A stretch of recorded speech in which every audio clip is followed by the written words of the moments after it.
Think about it this way in terms of acting. We have stimuli from outside in the world, usually information and energy.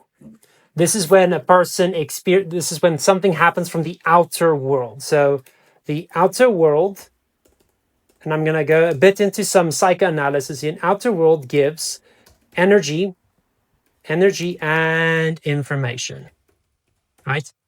And then that energy and information gets taken into the receiver, right? And that receiver could be a person. You could, for this gains and purposes, call it an actor.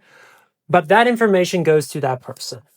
Now, in that space, if we were to draw a little bubble there, in that space is where, when receiving that information and that energy, in that circumstance, in that situation, something happens to the receiver.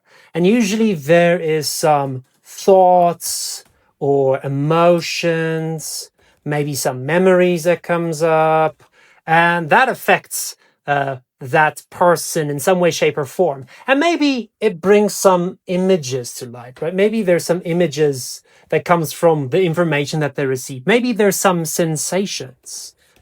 And then after that experience, and depending on what their meaning of life is, there is going to be a response to that information.